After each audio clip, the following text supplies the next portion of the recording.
À la une de ce journal, Journée mondiale de l'eau. La Côte d'Ivoire a un nouveau code de l'eau, vous le verrez dans ce journal. Culture. La présidente du Sénat a reçu en audience la ministre de la Culture et de la Francophonie pour parler de l'événement culturel Mensa 2024. Économie circulaire. L'UNICEF présente des emplois bleus et verts aux jeunes et adolescents.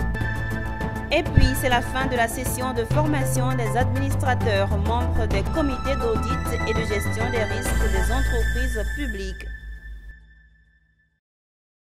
Mesdames, Messieurs, bienvenue sur Business 24 Africa. Vous suivez le journal. Intéressons-nous à la Journée mondiale de l'eau. Pour débuter cette édition, le ministre des Eaux et Forêts, Laurent Tchagba, a procédé au lancement des travaux de vulgarisation et la diffusion du nouveau code de l'eau en Côte d'Ivoire. C'était le vendredi 22 mars 2024, marquant la célébration de la Journée mondiale de l'eau autour du thème « L'eau pour la paix ». Walter Kofi et Tima Traoré. Une gestion de l'eau en accord avec les nouveaux défis environnementaux tels que le réchauffement climatique. Une avancée majeure que vient de faire la Côte d'Ivoire à travers son nouveau code de l'eau, un dispositif qui a été présenté par le ministre des Eaux et Forêts, Laurent Tchagba. C'était ce vendredi 22 mars, à l'occasion de la Journée mondiale de l'eau, où le premier responsable des Eaux et Forêts a interpellé tous les acteurs à s'approprier ce nouveau dispositif afin de contribuer à sa diffusion. La promulgation du nouveau code de l'eau traduit à nouveau l'engagement du gouvernement à porter les préoccupations liées à l'eau comme enjeu majeur dans le développement socio-économique de la Côte d'Ivoire.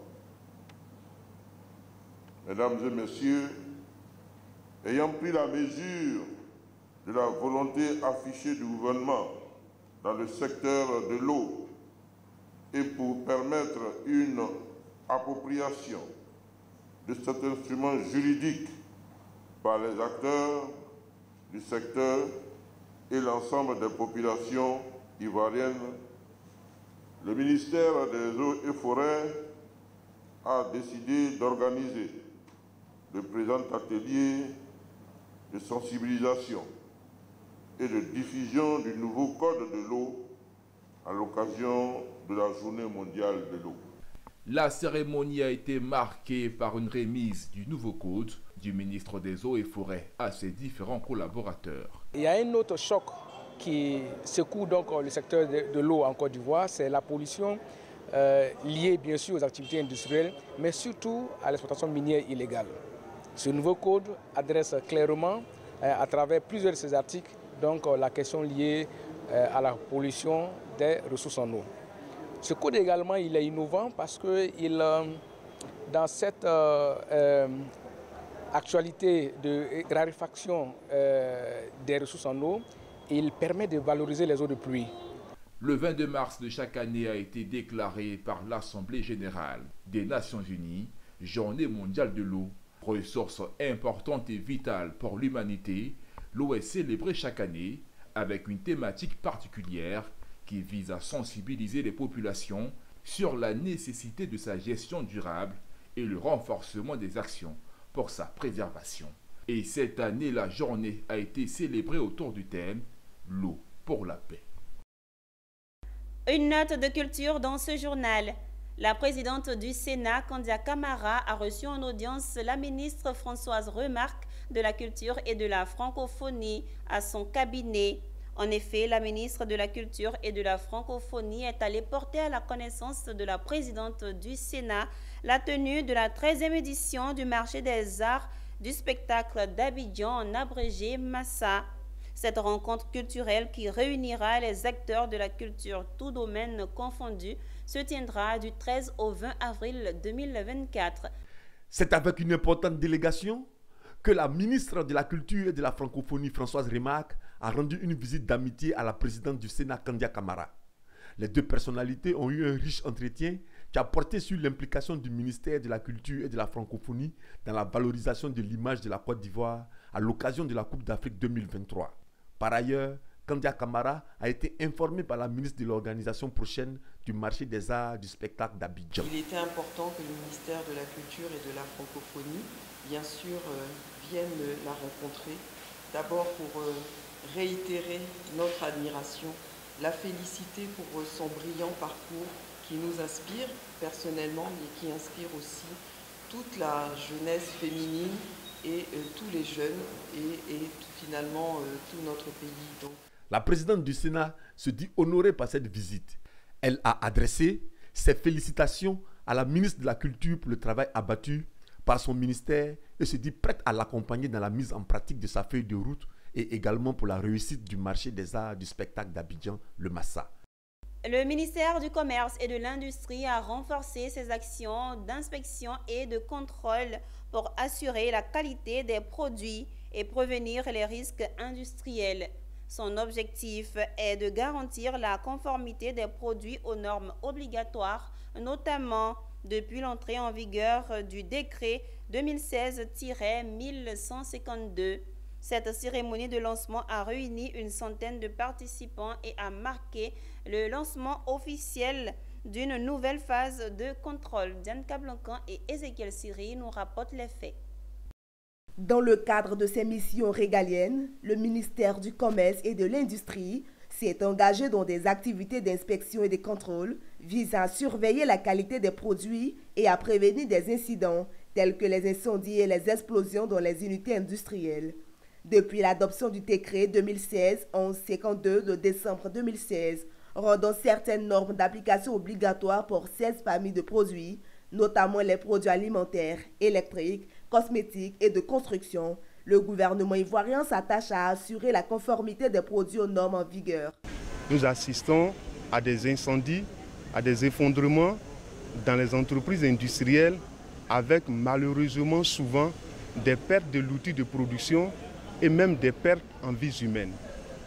C'est donc pour adresser ces différentes problématiques liées à la qualité et à la sécurité dans les entreprises industrielles que le gouvernement a fait adopter la loi relative à la promotion de la qualité et de la normalisation qui, à travers ces décrets d'application, rend obligatoire les normes de 16 familles de produits.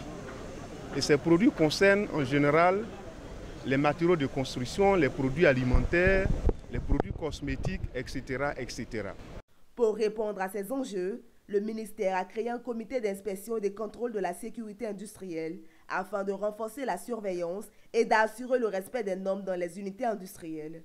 Chaque année, une campagne d'inspection est lancée pour sensibiliser les opérateurs industriels, renforçant leurs capacités et inspecter les entreprises concernées par les normes obligatoires.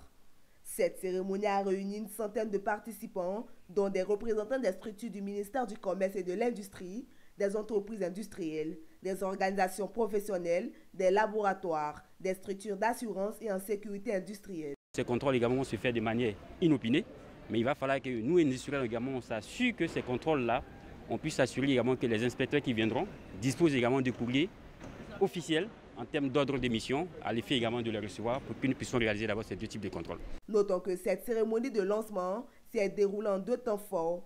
Une visite d'inspection à l'entreprise universelle industrie le premier jour, suivie du lancement officiel le deuxième jour à la salle de conférence de la Chambre de commerce et d'industrie de Côte d'Ivoire à Abidjan Plateau.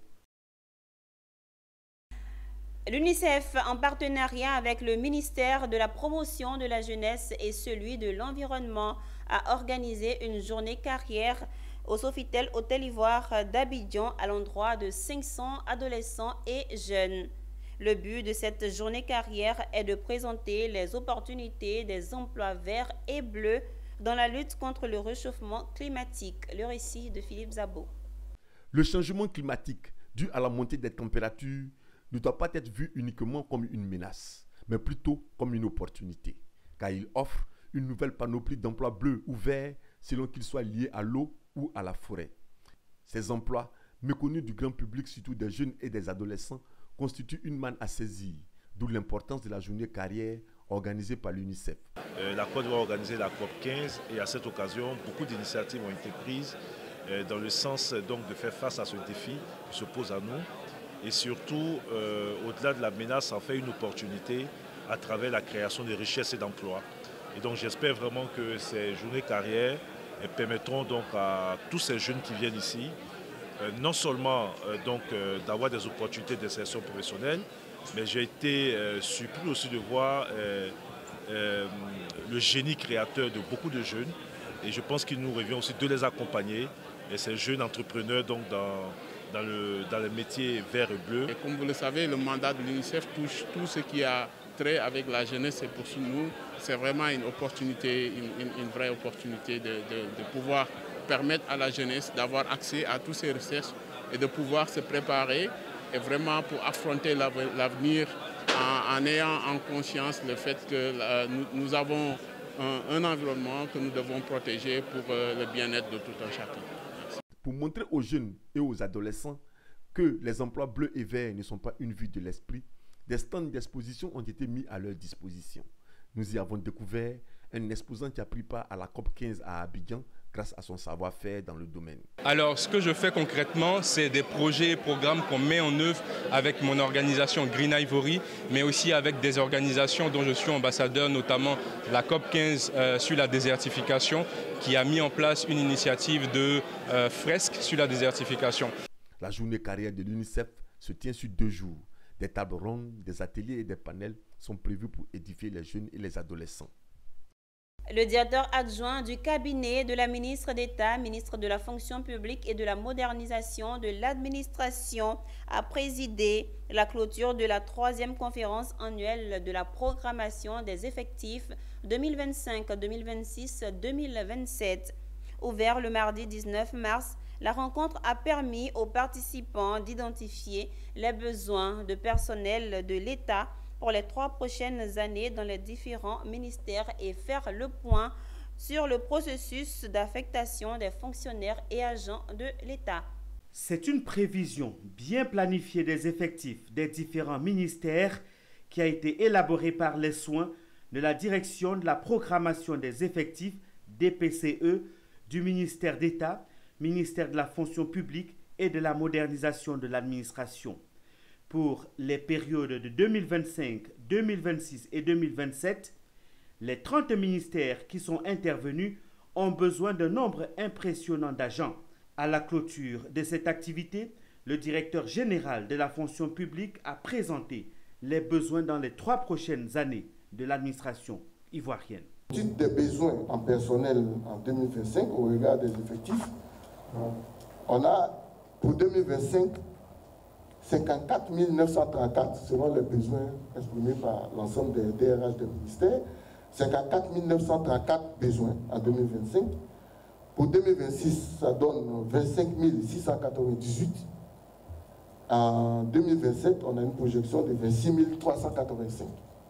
Cependant, le directeur général de la fonction publique a saisi l'occasion pour botter en touche les critiques des affectations fantaisistes dans les administrations ivoiriennes formulées par certains syndicats dans une sortie devant la presse. Nous invitons toutes les personnes et toutes les personnes qui se disent syndicalistes à se rapprocher du ministère de la fonction publique sur les questions de ressources humaines, à poser les questions et à obtenir les réponses avant de s'étaler sur les réseaux ou avant de s'étaler dans des conférences de presse.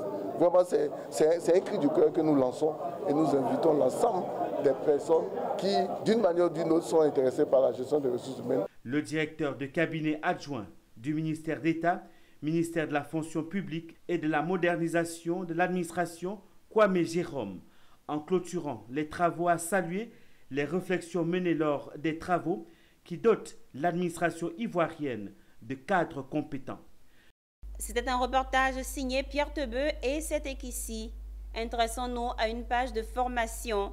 La cérémonie de clôture de la formation des administrateurs membres des comités d'audit et de gestion des risques dans les entreprises publiques s'est déroulée au Sofitel Hôtel Ivoire.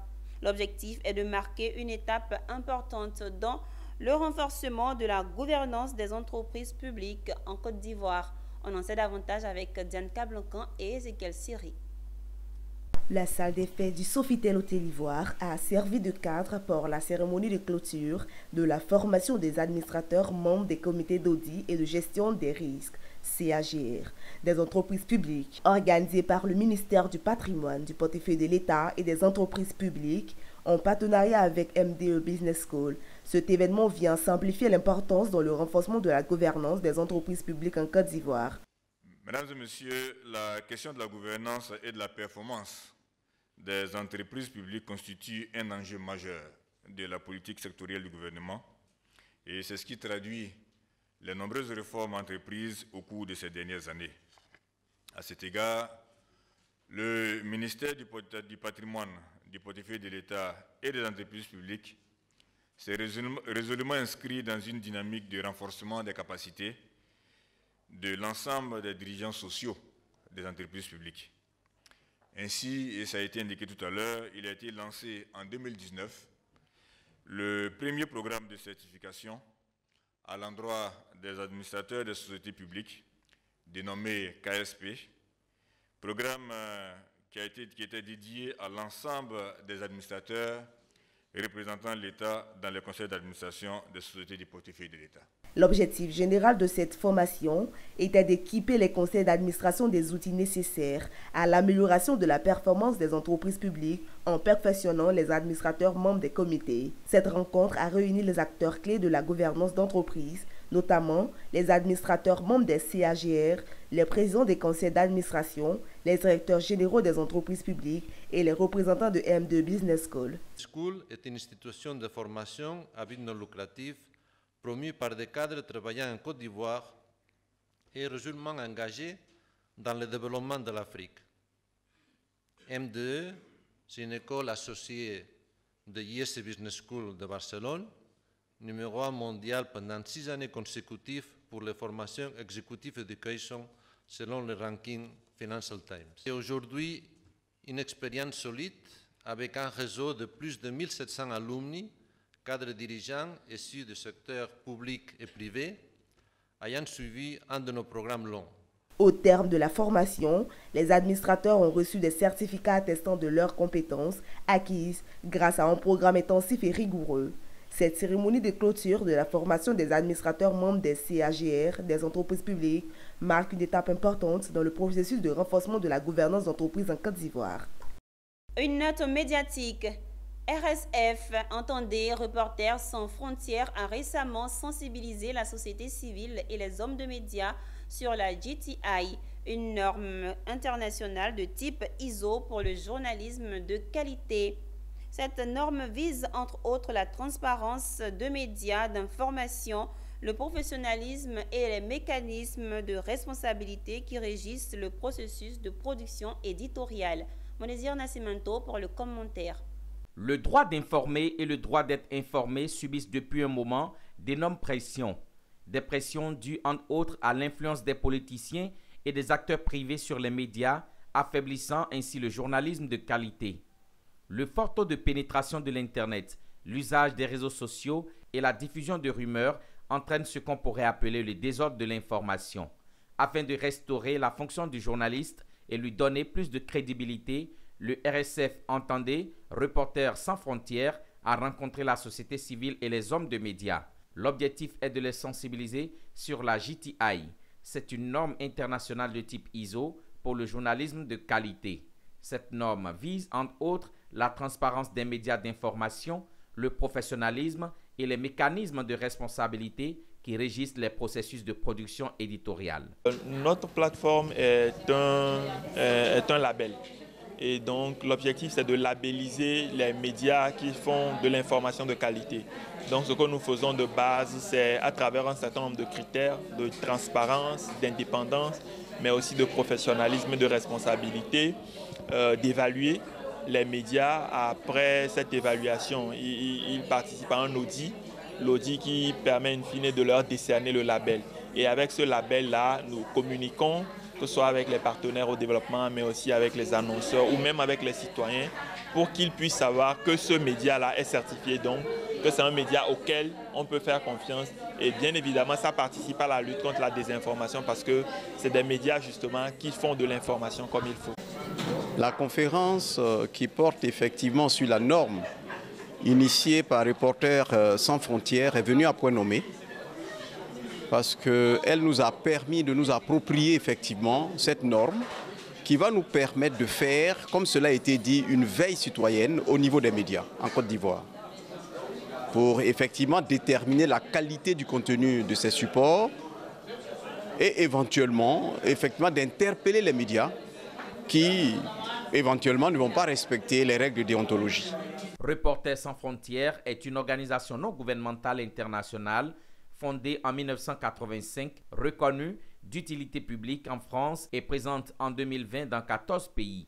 Elle se donne pour objectif la défense de la liberté de la presse et la protection des sources des journalistes. Le gouverneur du district 901 du Rotary International était en visite de terrain à Yamoussoukro dans les 2 clubs du Rotary de la ville, dont le Rotary Club Doyen et le Rotary Club International. L'objectif était de s'assurer des actions menées par les 2 clubs tout au long de leur mandat. Au sortir de cette visite, le gouverneur se dit satisfait des engagements des 2 clubs. Pierre Tebeu nous commente le reportage de Charles Kouakou. Cette visite du gouverneur du district 9101 du Rotary International a démarré après les civilités au préfet et au premier magistrat de Yamoussoukro. Accompagnée par les 2 clubs de Yamoussoukro, cette visite avait pour but de s'assurer des actions menées au sein de la capitale politique. C'est dans ce sens que la délégation s'est rendue au centre hospitalier des personnes souffrant de l'insuffisance rénale pour des dons en médicaments afin de faciliter leur dialyse. Puis, dans le village de Lokbakro où un don de pompes à motricité humaine a été fait à la population. Le mois de mars étant un mois particulier pour le Rotary dans le cadre de l'eau et assainissement.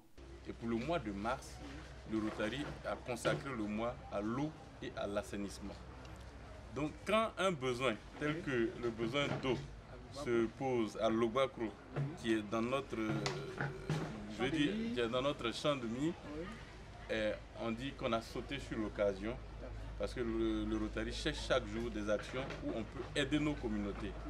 Les bénéficiaires se réjouissent de ces dons et encouragent le Rotary dans ses actions. La visite s'est poursuivie au lycée Mami Adjoa de Yamoussoukro.